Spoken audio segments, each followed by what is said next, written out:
और अब आपको दिखाता हूं बिग एंड बोल्ड पॉलिटिकल खबरें और शुरुआत करते हैं मॉनसून सेशन के साथ। संसद के मॉनसून सत्र का 8वां दिन भी मणिपुर मुद्दे की भेंट चढ़ गया।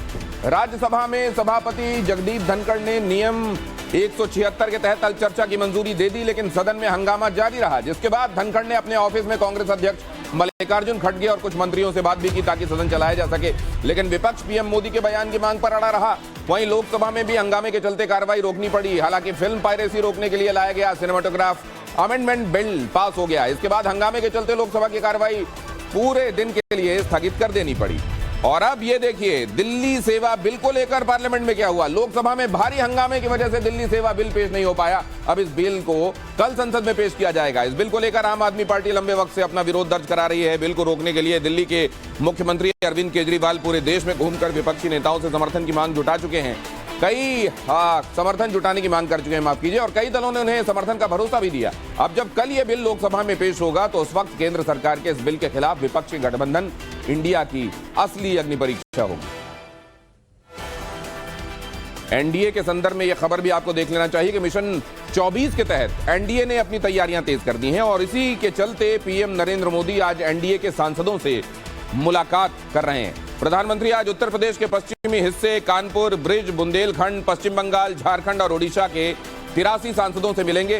पहली मुलाकात चल रही है, जबकि दूसरे चरण की मुलाकात 7:30 बजे होगी। अगले 10 दिनों में पीएम मोदी का एनडीए के 450 एग्जैक्टली अगर आप देखें तो 430 से ज्यादा सांसदों का से मुलाकात का प्लान है। यह पहली बार है जब एनडीए के सांसद क्षेत्रवार पीएम मोदी से मिल रहे हैं।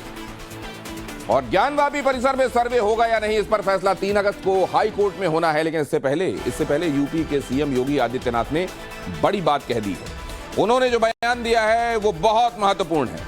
देखिए, योगी आदित्यनाथ ने ज्ञानवापी को मस्जिद कहे जाने पर नाराजगी व्यक्त की। मुख्यमंत्री ने इसे ऐतिहासिक गलती करार देते हुए साफ शब्दों में कहा कि ज्ञानवापी को मस्जिद कहा जाएगा तो विवाद होगा। मस्जिद के अंदर त्रिशूल से लेकर देव प्रतिमाएं मौजूद हैं। दीवारें चीख चीख कर बता रही हैं, ये सब मस्जिद में कहां से आए, इन्हें किसी ने वहां पर रखा नहीं है। साथ ही योगी आदित्यनाथ ने ज्ञानवापी पर मुस्लिम समाज को लेकर भी बड़ा बयान दिया।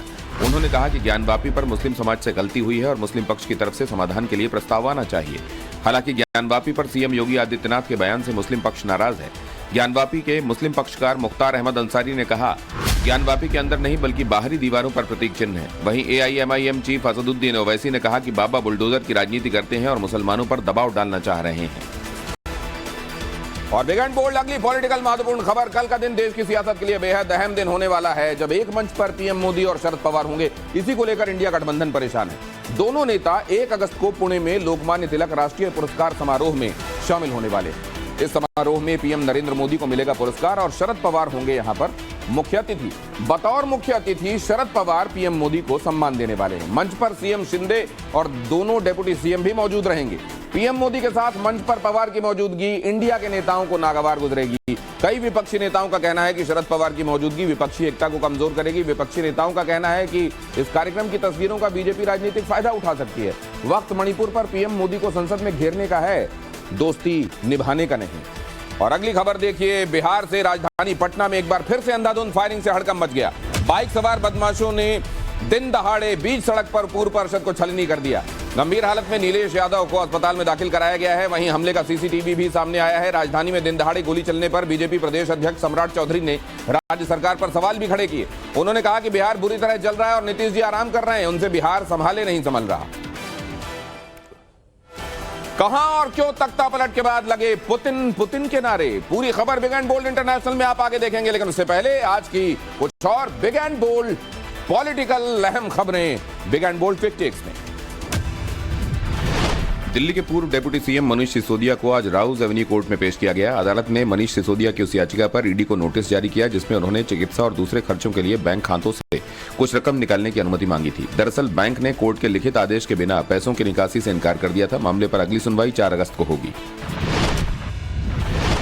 दिल्ली की राउज एवेन्यू कोर्ट में नौकरी के बदले जमीन के मामले में आज सुनवाई हुई। अदालत में बिहार के पूर्व रेल मंत्री लालू यादव समेत दूसरे आरोपियों पर आरोप तय करने को लेकर बहस हुई। सीबीआई की तरफ से आरोपियों के खिलाफ आपराधिक साजिश और धोखाधड़ी से जुड़ी धाराओं के तहत आरोप तय किए गए। मामले की अगली सुनवाई 7 अगस्त को होगी।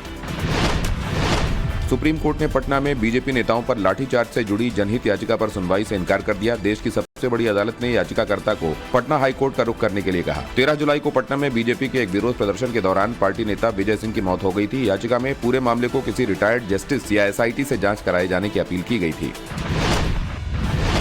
मणिपुर में महिलाओं के साथ यौन हिंसा के मामले की सुनवाई के दौरान आज सुप्रीम कोर्ट ने तल्ख टिप्पणी की। देश की सबसे बड़ी अदालत ने कहा कि वो खुद जांच के लिए विशेषज्ञ कमेटी बनाएंगे, जिसमें महिला जज के साथ अलग अलग क्षेत्रों के जानकार होंगे।